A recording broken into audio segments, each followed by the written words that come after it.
नमस्कार मंडळी. आजच्या शिवजयंतीबद्दल तुम्हाला सर्वांना शुभेच्छा. इतिहासाच्या पाऊलखुणा या यूट्यूब चॅनलवर तुमचं सर्वांचं स्वागत आहे. या चॅनलमध्ये भारताच्या आणि विशेषतः महाराष्ट्राच्या इतिहासातील महत्त्वाच्या घडामोडी आणि त्यामागील तथ्ये पुराव्यानिशी मांडण्याचा माझा प्रयत्न आहे. शिवकालीन इतिहासातील अनेक घडामोडी या नेमक्या कशा पद्धतीने घडल्या, त्या घडत असताना नेमक्या कोणत्या कोणत्या व्यक्ती त्यात सहभागी होत्या, त्यांची नावे काय होती, अशा गोष्टी ज्यांना इतिहासाबद्दल आस्था आहे अशा सर्व लोकांपर्यंत आणि मुख्यतः तरुण पिढीपर्यंत पोहोचवण्याचा हा प्रयत्न आहे. आज आपण जी चर्चा करणार आहोत ती मुख्यतः प्रतापगड येथील लढाईमध्ये शिवाजी महाराज आणि अफजल खान यांचा संघर्ष झाला आणि या लढाईमध्ये अफजल खानाचा पाडाव शिवाजी महाराजांनी केला. त्यावेळी शिवाजी महाराजांचे अंगरक्षक नेमके कोण होते हे संदर्भ आणि नेमक्या पुराव्यानिशी आपण पाहणार आहोत. 10 नोव्हेंबर 1659 रोजी आदिलशाहीचा सर्वात बलाढ्य सरदार अफजल खान हा फार मोठं सैन्य घेऊन शिवाजी महाराजांना जिवंत अथवा मृत पकडून नेण्यासाठी आलेला होता. हे फार मोठं संकट होतं आणि आपल्याला हे पाहता येईल की या संकटाच्या वेळी शिवाजी महाराजांच्या बुद्धिचातुर्यामुळं अफजल खान आणि शिवाजी महाराज यांची भेट सपाट मैदानात न होता प्रतापगडच्या पायथ्याशी असलेली जी मोकळी जागा आहे त्याच्यामध्ये ठरवण्यात आली. या ठिकाणी भेटीसाठी खास प्रकारचा शामियाना उभा केलेला होता. ही भेट कशा पद्धतीने ठरवण्यात आली होती हे आपण अगोदर बघूया. अफजल खान आणि शिवाजी महाराज या दोघांचेही वकील त्यांच्या समवेत शामियानातील सदरेवर असणार होते.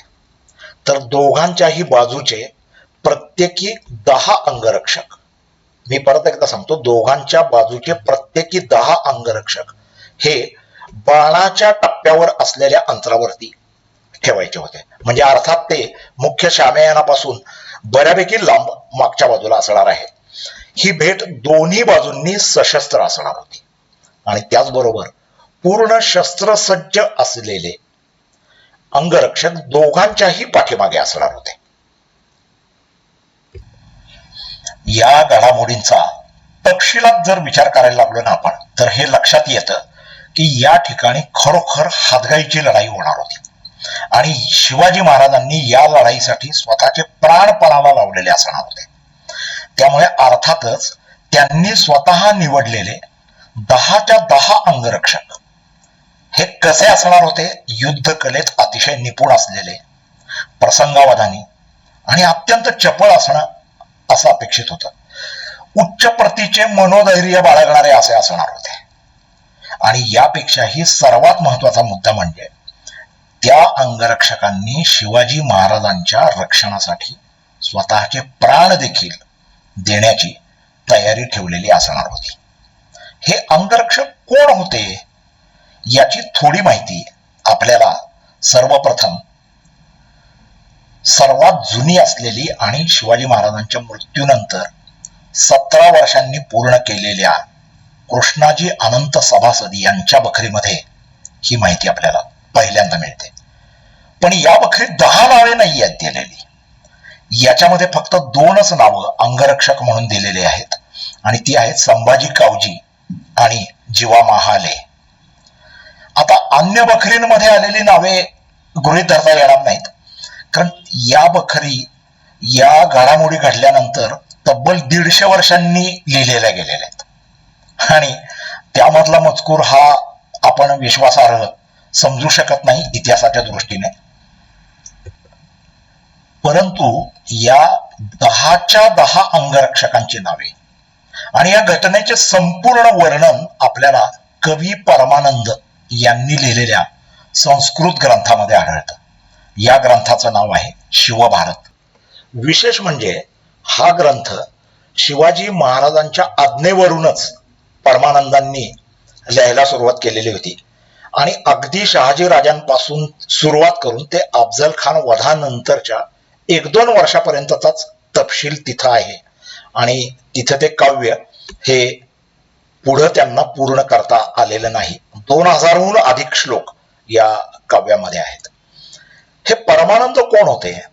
हे मूळ नेवासे इथं राहणारे संस्कृत पंडित होते आणि त्यांनी शिवभारत या रूपाने इतिहास हा पद्य स्वरूपात रचला. त्याचबरोबर ते शिवाजी महाराज आणि राजपरिवाराच्या जवळच राहत होते आणि त्यामुळं त्यांनी दिलेली जी माहिती आहे ती अत्यंत समकालीन आणि वस्तुनिष्ठ आहे हे स्पष्ट होतं. परमानंद लिखित मूळ शिवभारताची संस्कृत प्रत तंजावर येथील सरस्वती महाल पॅलेस इथे सापडलेली आणि त्याचे मूळ श्लोक आणि मराठी भाषांतर हे दोन्हीही आज उपलब्ध आहे. चला आपण बघूया परमानंद यांनी दिलेल्या शिवभारतातील अस्सल पुराव्यानुसार छत्रपती शिवाजी महाराजांच्या अफजल खानाशी झालेल्या भेटीच्या वेळेला कोणते अंगरक्षक होते ते आपल्याला बघायचे आहे.